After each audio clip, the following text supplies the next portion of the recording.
Are we on air? Yes, we're on air. Hey, everybody. This is Nicole Boone here, and I am with Trevor Thomas of Cross Culture Ventures, and I have the privilege and opportunity to host this hangout with him. So, welcome, Trevor. Thanks for having me. Yeah.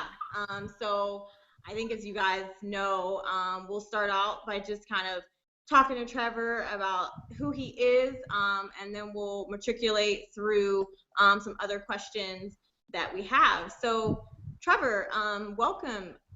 Can you sort of talk to us a little bit about who you are outside of your company, how you got to the Bay Area, where you grew up, etc.? Sure. So I'm originally from the Bay Area. Grew up in Palo Alto. Lived here until I was about 10, and then headed to the East Coast where I grew up for the other half in Washington D.C.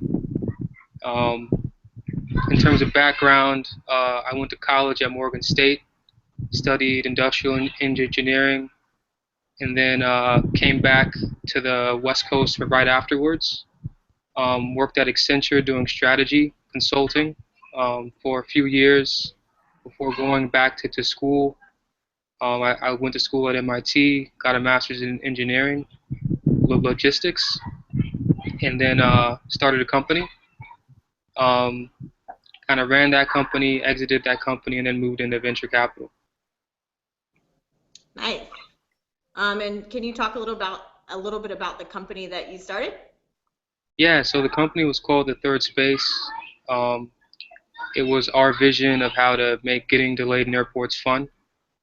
It was kind of a learning experience. We essentially failed, but were able to raise a bunch of money into the process and end up in a result that didn't quite make our investors that mad at us. And Nice. I'm sorry for the noise. There's some kids playing outside. No worries at all. So the last thing you said was after you started the company, then you got into venture. Can you talk a little bit about why you chose venture as the next step after your startup, and what you really love about venture capital? Yeah, so I mean, I feel like I didn't really choose to go into venture. I was trying to be like a black Mark Zuckerberg, and essentially failed. And one of my advisors actually took me aside and said, "Hey Trevor, I can see that you're really passionate about this stuff. Have you thought about venture? I think you'd make a better investor than operator. Think about it." And at first I was offended, but then I took her up on it, and it was just such a natural fit. It's the only job I've had in my life where it's kind of easy for me.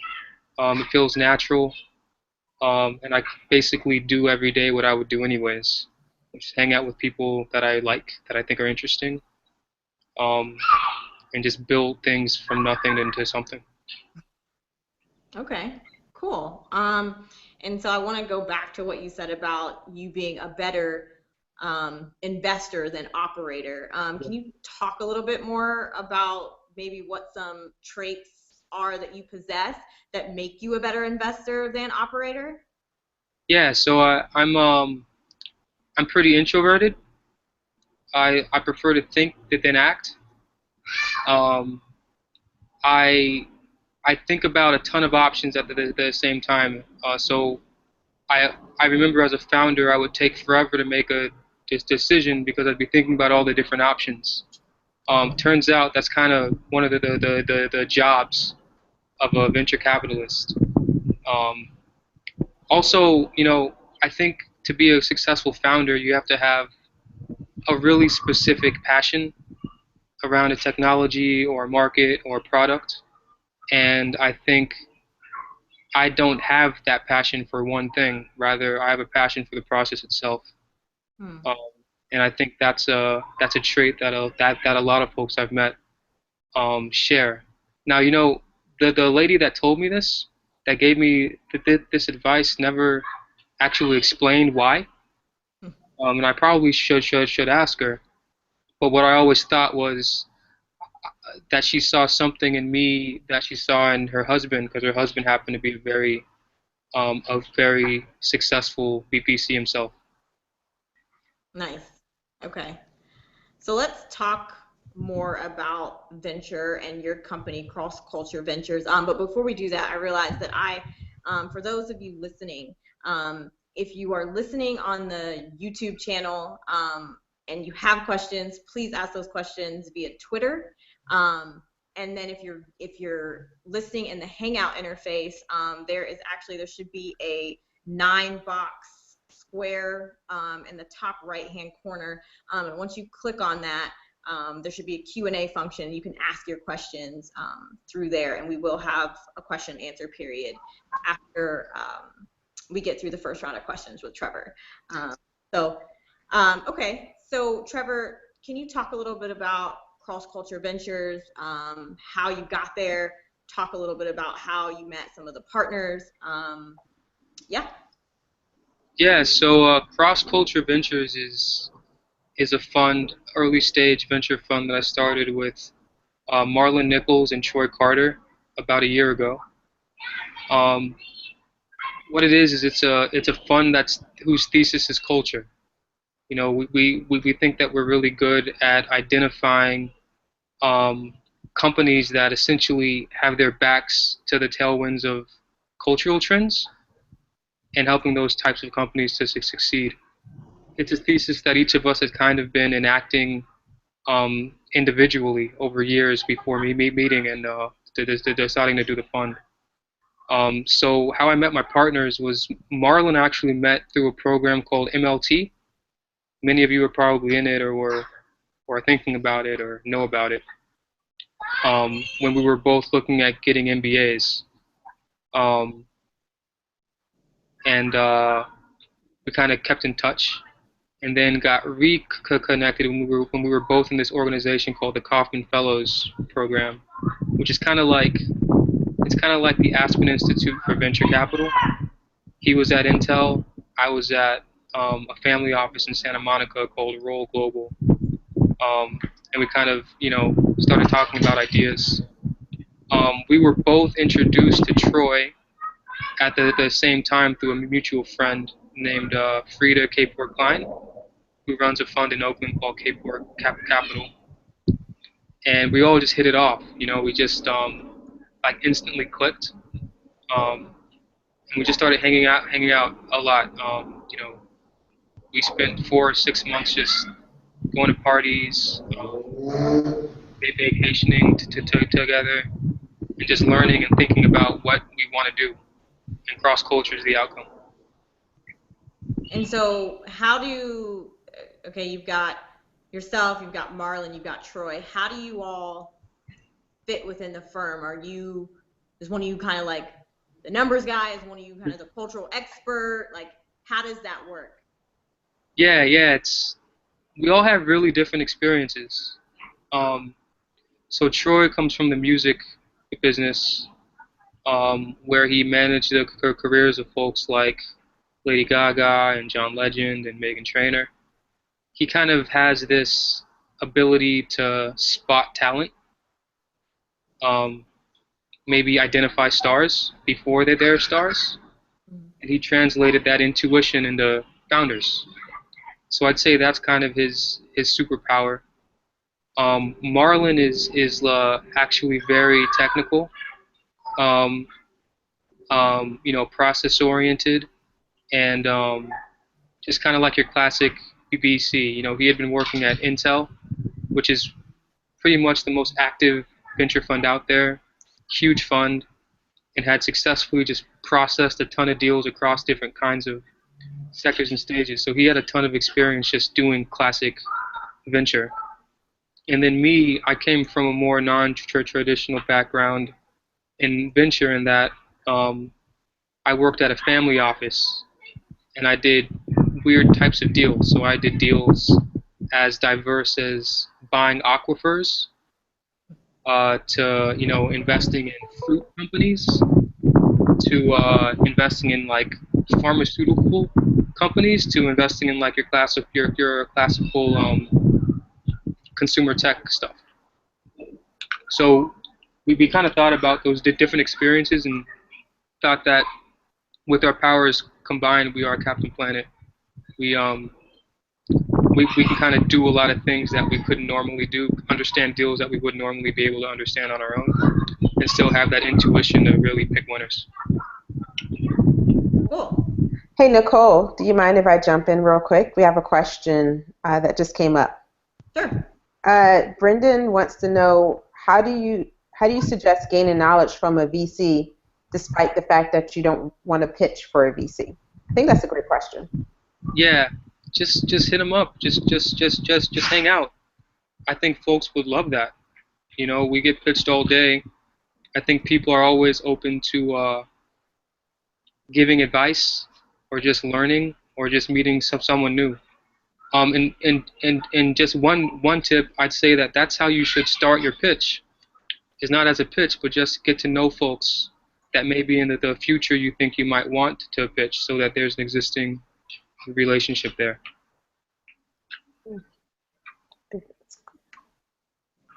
So that was the question I had, Nicole. Okay. Yeah.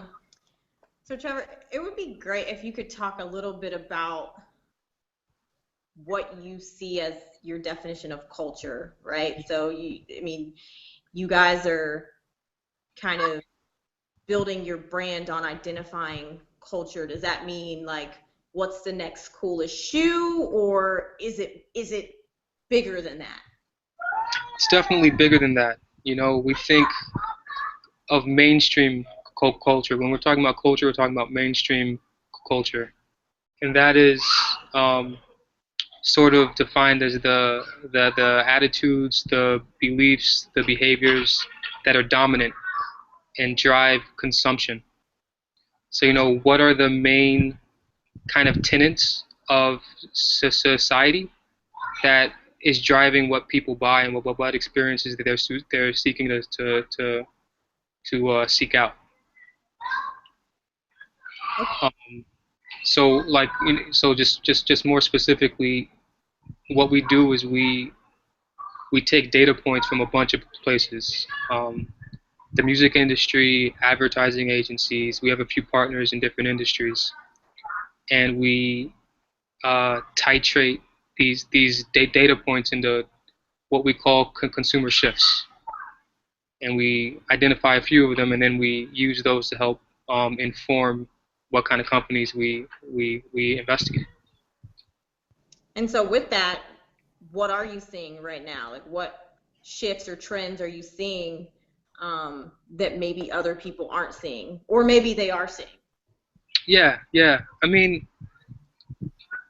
I'm sure that other folks are seeing some of these things too. Maybe some of them are a little bit odd, or we're focusing on them a little bit more than others. But you know, I'll just pick three. Like, one is a trend that we call the democratization of healthy lifestyles. So we think that, you know, when you think about a culture of health, that the only person let me rephrase, that there's a much broader universe of folks that want to eat healthy outside of like affluent moms in San Diego. That there's this huge surge from the base of the pyramid of folks that are really seeking health, and we think companies that are offering services to those folks are going to be really successful. One company that we invested in around this trend is called Thrive Market, which is kind of like Costco meets Whole Foods. Another trend that's a little bit more obvious, I think, is just this movement from ownership to possession. So the idea that people don't want to necessarily be able to afford the lifestyles that they want to live. So anything that allows someone to essentially stream an experience, stream their life, borrow, share, those companies are probably going to be applicable to a large market. Um, and then a third trend is kind of like we kind of think of it as kind of a revergence. It's this permeability of cultures across geographical or political borders. So companies that are taking a huge cultural trend in one place, repackaging it and sharing it in a new place, finding a new market for an existing cultural trend, we think is super interesting. So one company that we invested in around that is called AfroStream, and it's a company that essentially takes like really popular content, like think like Kevin Hart movies and Empire shows and um, like Will Smith content, translates it into French and streams it in Africa and in France, in Switzerland. It turns out that folks in these unlikely places are just as likely, just as active, just as interested in that content as folks are here. And I have a that's pretty cool. I have a question from B that asks on that, and the question is, how do you manage and or navigate dominant ideas of culture that often do not include underrepresented populations to support and fund underrepresented founders? So I mean, the truth is that a lot of dominant cultural trends come from um, minority subcultures. So I mean, that's something that we see all like that's nothing new. I don't think to anyone. Mm-hmm. Now I want to be careful and say that our focus as a fund isn't to just just fund founders that look like us. We aren't prejudiced in that sense, in that we have quotas or are only looking for a certain kind of look, but rather we think that companies that are in tune with the biggest trends, um, many of which come from communities that do look like us, will be very successful. And currently, I know your fund is, I mean, your portfolio is, was it 70%? 70% of your companies have black founders, or It's a little bit less now. It's a little bit okay, less. more, okay, a little bit less now. Yeah, it's something like it's less. It's 40 or 50. Okay. Mhm. But again, I mean, we aren't purposely saying, we're going to invest in black folks, we're going to invest in African folks or whatever. We're really just looking at these themes and at what the market is giving us and investing in the best folks. Awesome. Cool. So Trevor, where are you seeing, you talked about, the trends that you're kind of seeing that you're liking. Is there anything that you feel like is kind of overheated, like a market that you're just like, yeah, I mean, everybody's kind of going there and we see that as something that may have come and gone already? Definitely, definitely. I think these consumer-focused companies that are focusing on an affluent market are going to go away. So think about things like Postmates or Instacart or Good Eggs or these sorts of things that are just really expensive services for impatient buyers that can afford it. I think those kind of companies are going to go away. Do you think, go ahead. Sorry. Oh no, I was going to ask, do you think that like some of the companies that you mentioned, like Postmates or Instacart, or just some of those that currently are serving affluent market, do you think that there's room for them to expand, or either other companies to serve underserved markets? Yeah. So that's an interesting idea, actually. Like, if you could have an Instacart focused on lower income folks, that could be very interesting, right? Um, but unfortunately, I think it would be difficult for those companies to change their business models and serve those markets now, because it would just be a lot too expensive for them to do, or much too expensive for them to do. And then, sorry, while I have your attention, Brendan just asked another question.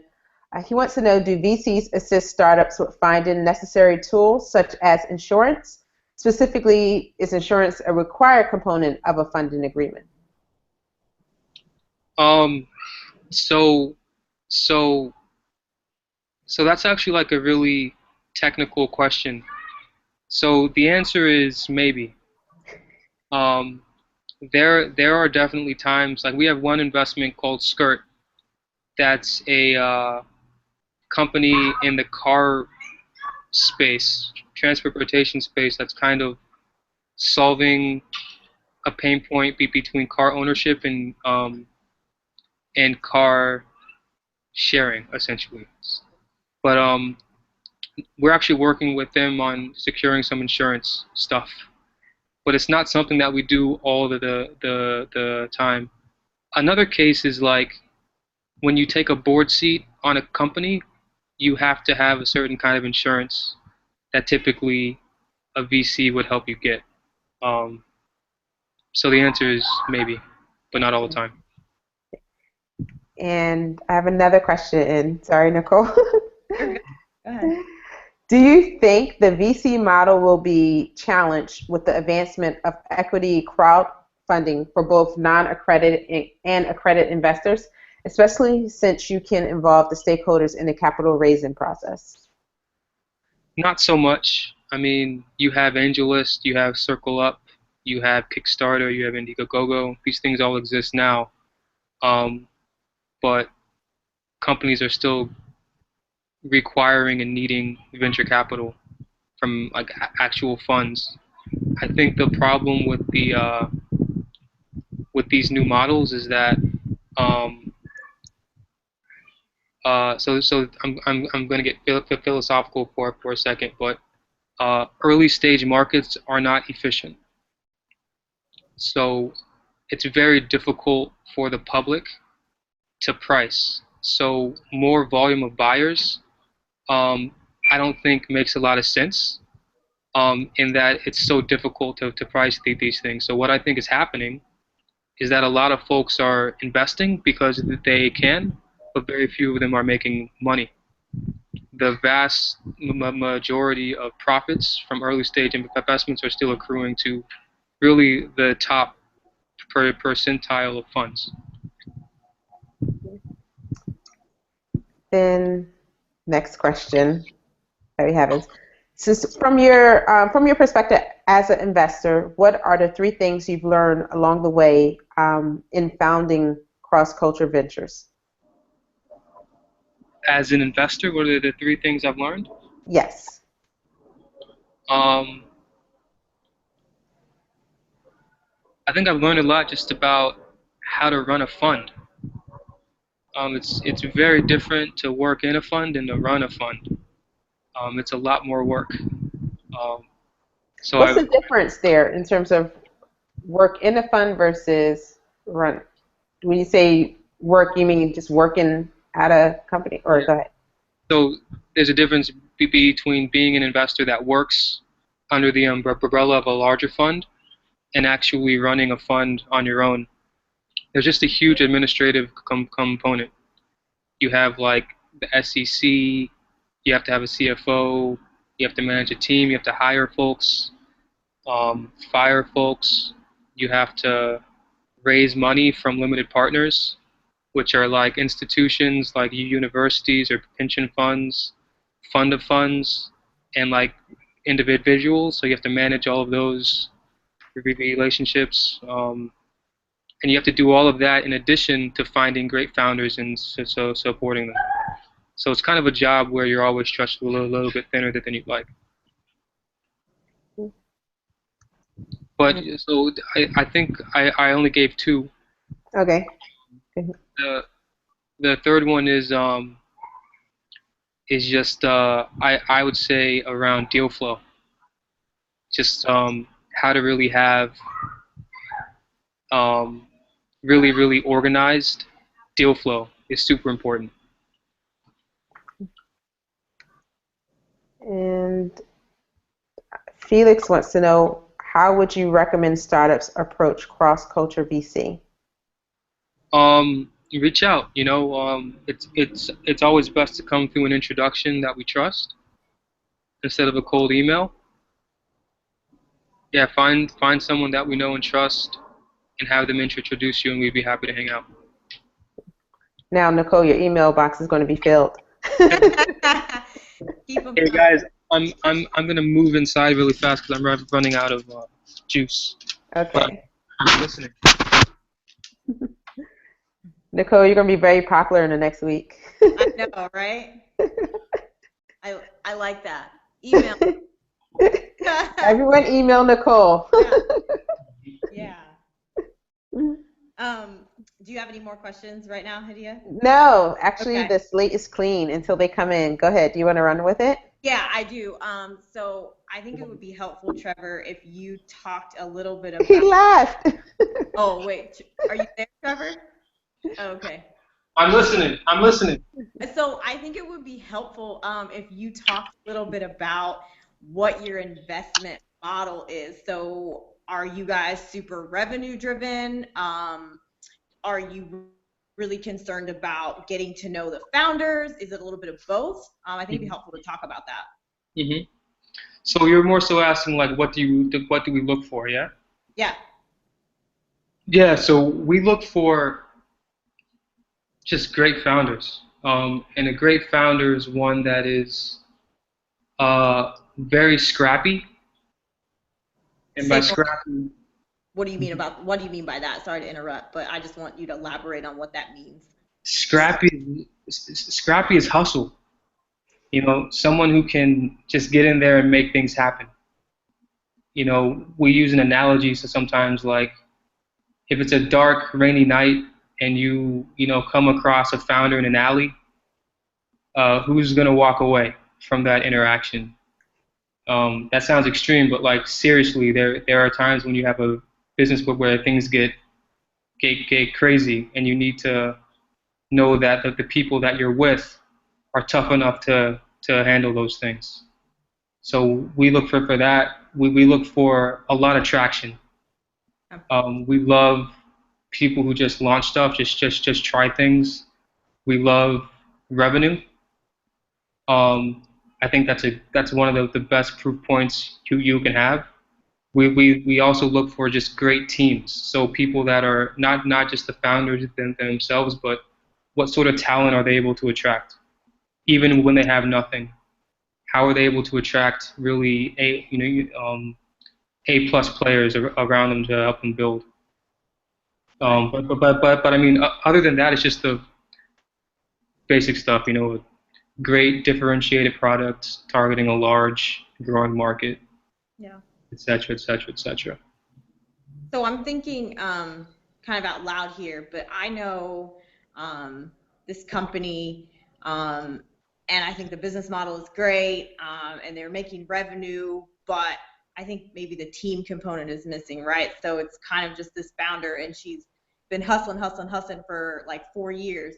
Would you look at that company as, mm, I would maybe stay away because the team isn't quite in place, probably because she doesn't have quite enough money to pay people, or would you kind of give her credit for some of the other things that she's been able to do despite the fact that she's sort of working alone for now? I don't know. I mean, maybe. I think 4 years without explosive growth is a long time. Typically, folks kind of win or lose in 1 or 2 years. Um, Not all the time though. Another thing is, I think team is the most important part of a business. So if the team is weak, that's definitely not a great sound. But if the individual founder is great and maybe she just has a bad team now, maybe it's still salvageable. Yeah. Okay. Uh, that's a hard one. Yeah.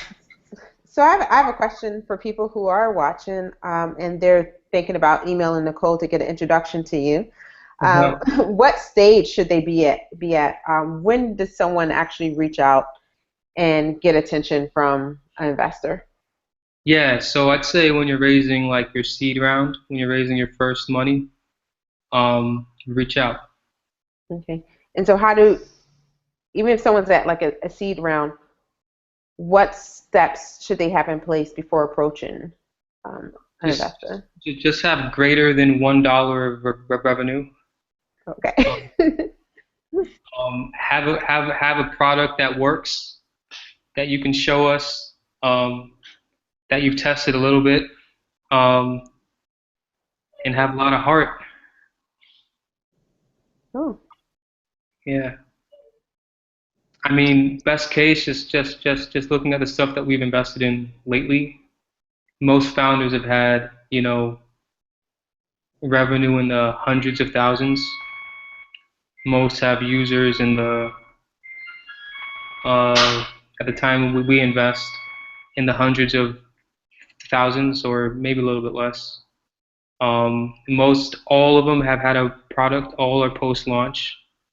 Um, all are very scrappy. So is there like a projection, a projected amount of, I guess, investment that you're going to make throughout this year? Or are you just looking for, 10 people this year, or is it just whoever sort of checks the box on a lot of these things that you feel good about, you would invest in? So we make between 8 and 10 investments every year. And we write checks between $250,000 and $2 million. Um, so far, like last year, since we started, we've done 8 deals. So 8 deals in about 10 months. Um, so yeah, Okay. that's our flow, about two a quarter. And then there's been some talk. Do you think that there is a right time? When I say time, I'm talking about in the calendar year to invest. Is there like some people say, oh, you shouldn't be investing during this time because it'll be hard to get. Is there like an investor season? I think any season but Q4. I think things really slow down during the holidays in the industry. Mhm. Um, that's a bad time. Also during Burning Man, Yeah, most folks are like out of town for a few weeks. yeah. I've been told like after like mid-August to the rest of the year, just don't expect too much of a response. Yeah, it's kind of weird, and that's more like that's more of a thing for investors based in the Bay Area than investors in New York or LA. Mhm. So that laziness is a uniquely Silicon Valley thing. Um, I feel like we did deals in Q4 of last year, Mhm. um, and I think a lot of funds in LA did. So we just have a question that just popped up. I think it's a good one. This is getting back to MSU versus MIT. Okay. So at the Kellogg conference last year, you mentioned that MSU gave you more guidance than MIT. Can you Yeah. explain? Yeah. I stand by that statement. Um, honestly, for me, academically, Morgan State was harder. I think I was lucky to have really great professors, a really nurturing environment, and they really pushed me. To the extent that when I got to MIT, it wasn't that hard, honestly. Like I remember my first day of class, I corrected the professor because I had a crazy professor at Morgan that had taught me some operations research stuff very well. So I think that the HBCU system, particularly in engineering, I think is very good, world class. Yeah. Morgan definitely has a good more engineering program. Yeah, and but don't get me wrong. I mean, folks at MIT were nice. We are not hating on MIT at all. They were pretty nice, but I think it was more like a niceness that comes from like you worked hard your whole life, Mm. and you had a lot of resources with which to support you to work hard, rather than like you just have raw ability. which I think you see a lot of in the HBCU network. Yeah. Well, I have a, oh, Hadia, did you have another? No, go ahead, Nicole. So I wanted to kind of switch this to somebody who may be looking to get into venture. Mm-hmm. What do you think are the qualifiers, or what approach would you take if you were, somebody, I don't know, in another field that was looking to get into venture? Yeah, so don't do what I did. Don't like wait around for someone to tell you to do it because it's not going to happen. Um, I think there are like basically two paths that I've seen. Most folks have followed these paths. Either you work at a bank and you do like technology investment banking, like taking companies public, and then you transition to working for a fund. That seems to be a common way to do it. The other way is you start a company, and that company is extremely successful. You start angel investing on your own for a while, and then you get to a point where you're ready to run a fund or work at a fund. But for folks on this call, I mean, I'd say banking experience or private equity experience would be a good look because that's just the skill set that you use every day. So understand finance. But I'd also say that, and I'll say this from my experience, I wouldn't have been able to understand how startups work had I not tried to build one myself.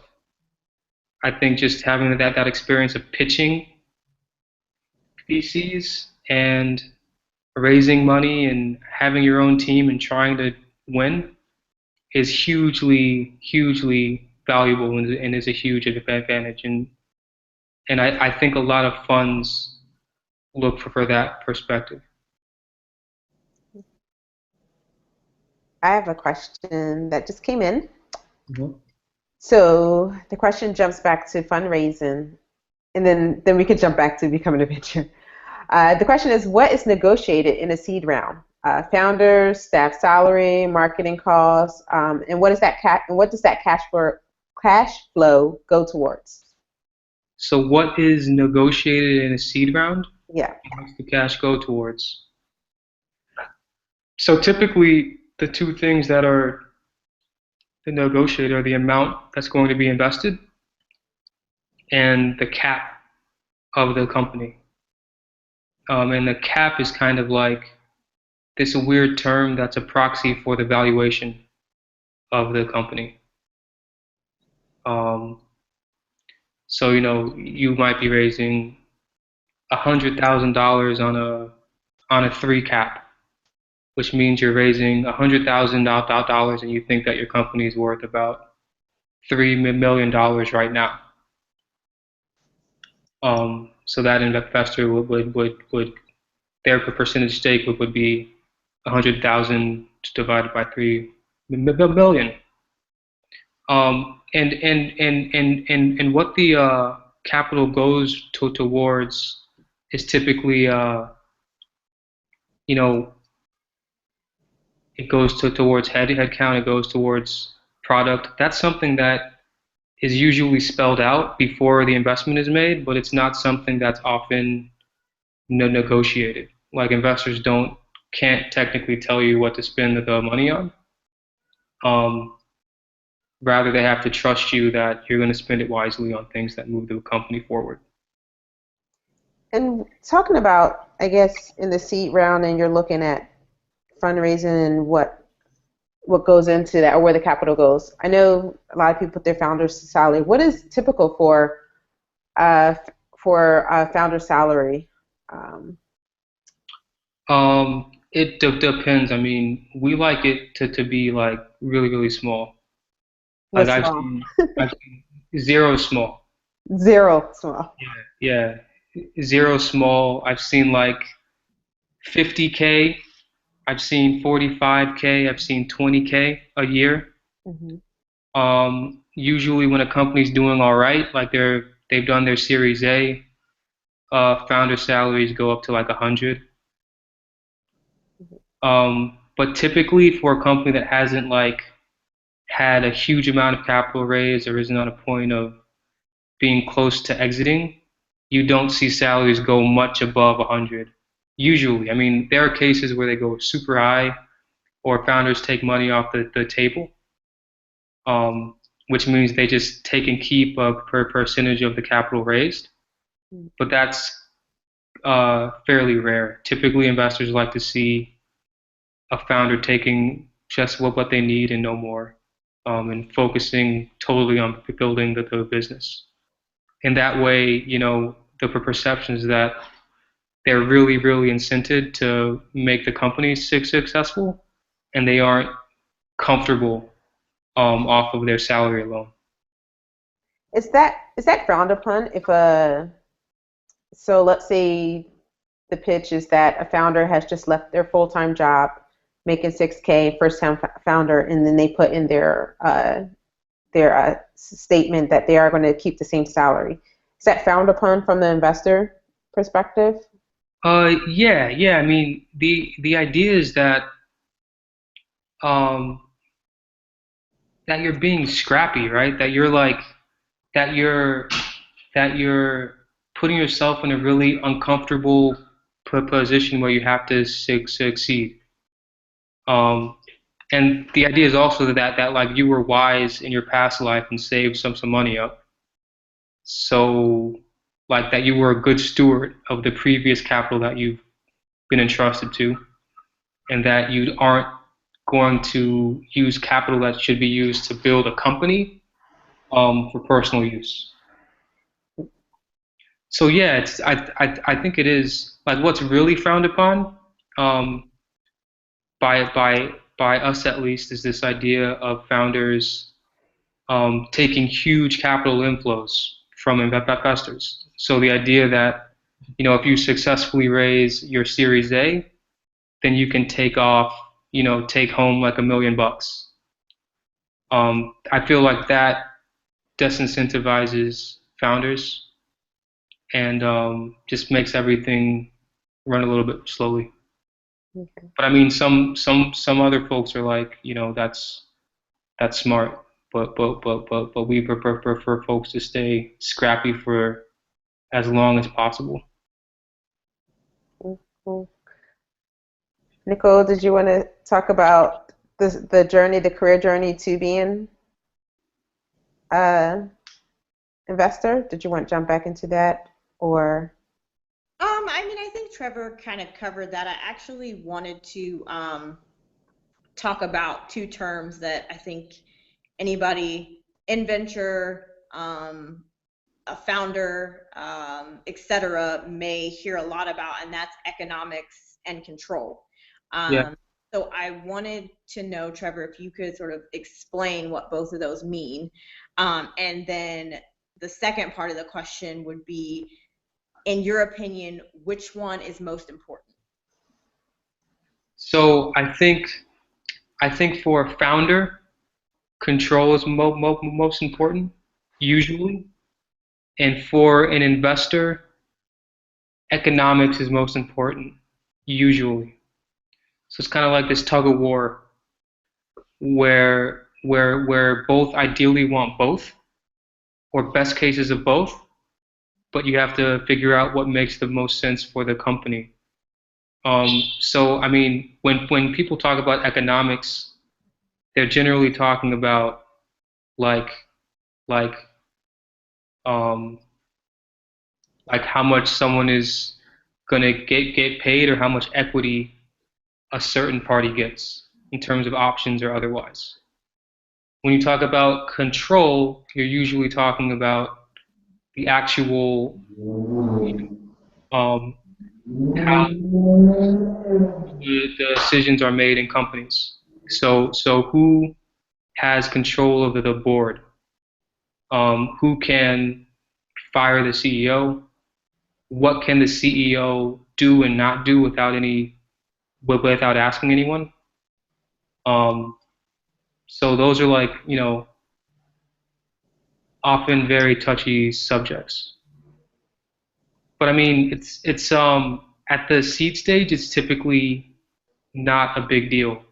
Investors don't try to get the majority of economics or control until much later in a company's life. Typically, a founder will retain the benefits of both pretty far along until the company gets to a stage where it's about to exit. Typically. And I have a So, question. Oh, go ahead. sorry, I just say like one thing I think like as a founder like you shouldn't do is um, um, like be too deterministic on terms at a really early stage. I mean, yes, it matters, but you have to be careful not to talk yourself out of a deal um, based on kind of fear of losing everything. The idea is that you know this thing that you're building is going to become huge, and that every piece is going to be very valuable. And when an investor is investing, oftentimes they're already valuing it like that. And I think there's just a different perspective from some founders that want to just hold tightly to their baby that they've nursed from birth until now. And next question is, what book are you reading now? I'm reading a couple books. I have one right here. I'm reading How We Got to Now by Oh, Stephen Johnson. oh. It's super good actually. Highly recommended. I'm also reading a book in Spanish that's like ancient Mexican folklore stories. I don't know what the name of it is. I can email it to you. Is it written in is it written in Spanish or a native like a old version of Spanish? It's written in Spanish. Yeah. Okay. Yeah. Very impressive. I'm barely reading English right now. Trust me, I'm barely reading Spanish. I'm just learning it. Okay. And then I guess to add on to that, I think a lot of people, I don't know if you're into podcasts. Do you listen to any podcasts? So what keeps you sharp? Dude, I'm a huge fan of podcasts. Being invested in Gimlet. Oh, okay. Awesome. Yeah. I'm a huge fan. I'm a big fan of Reply All startup.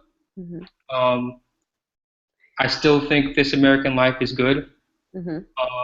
I also am a fan of this small podcast that no one's probably ever heard of out of Dubai called Kerning Cultures, which I think you guys should check out. Cool.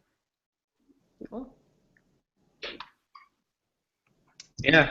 Do you have any more questions from the audience, Idia? I don't have any from the audience. Okay. Nope. Well, I know we're getting at about the 50-minute mark. I am fresh Yeah. out of questions. Nope. Oh, And I know.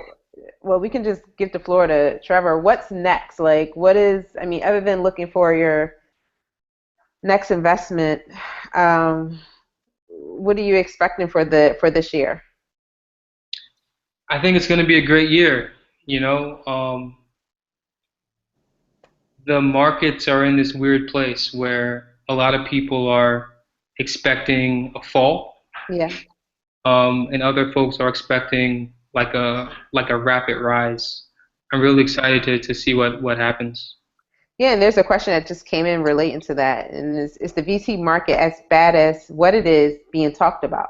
So, Yeah, yeah. So I mean, the truth is no one knows. yeah. Um, how we approach it is uh, is like we just assume it's bad, and we act accordingly, such that if anything happens, we're safe. But I personally am super optimistic. I think there's just so many really cool founders out here right now. There are so many people that are taking the risk and trying new and interesting things that I think we're going to see a continued amount of innovation and cool companies, successful companies coming out of New York, LA, and the Bay. What about the Midwest? You know, we've seen a few, right? We've seen a few. Like one company I like out of the Midwest is called Food Genius. Hmm. Um, we didn't invest, but I mean, founders are great. I have a good friend out there named Guy Turner at Hyde Park Adventures. I highly suggest anyone out in the Chicago area to hit him up. I have another question. Are you looking at healthcare interoperability opportunities? Not really. That's like that sounds really complicated, and I'm not even sure what that means, honestly. Are you looking into any type of healthcare companies? So far we haven't. I mean, healthcare, like we've looked at companies that are trying to innovate in health and wellness activities or experiences, but we haven't done any hardcore healthcare companies. I think you'll find that most investors that do that sort of thing um, have like PhDs and doctorates, and it's a very technical and very capital intensive market, which just doesn't fit our model. And then this, I have another question, and this is probably the most overran question, but I think a lot of people are interested in terms of the whole media debate about diversity in tech and there not being enough funding going towards people of color. Sorry, someone just cleared up. What's your take on that, or what's your reaction to some of the media take on diversity in tech? And I Yeah, know no, that's no. very vague. I think it's well founded. You know, Mhm. um, my view on it is really skewed. You know, I grew up in Palo Alto, and coming back 20 years later, in my opinion, it's vastly improved from how it was when I grew up. So optimistically, maybe I see the progress, and I think it's good. I think folks have come a long way. Now there's still a very long way that we need to go before we can say that tech is an inclusive system. Definitely. It'll take, you know, a lot more folks like you to make that happen. It's a problem, but I mean, instead of focusing on the negative stats, I focus on the progress that's been made. The Tristan Walkers, the Sean Amuras, the Tanjay Buckangs, the Chris Lyons, the Anthony Salaries, the Troy Carters, the Marlins, I think there are a lot of folks doing super interesting things, and it's just a matter of time before tech looks a lot more like the market itself. And I have a follow-up question for that, and this is largely based on the K-Pores. I think they did like a founder challenge where now, from now on, they've announced that any company that they invest in has to take a challenge where they have a diversity policy. Yeah, And they yeah, agree that that's important. My yeah. question is, whose responsibility should that be in terms of making sure that this is a more inclusive space? It's the consumers. I Okay. think. I think it's the consumers. Folks the thing with diversity is that it hasn't quite been proven with numbers that a diverse team leads to higher revenue or higher enterprise value. I They've mean, done they've done a study that showed that women, when there are more women on the board, women founded companies and women on the board lead to um, greater revenue. I think that there's still some work to be done in terms of racial diversity. I yeah, don't know if you've seen some of those. yeah, you are absolutely right. There are some great studies out there, but it's like, um, I think what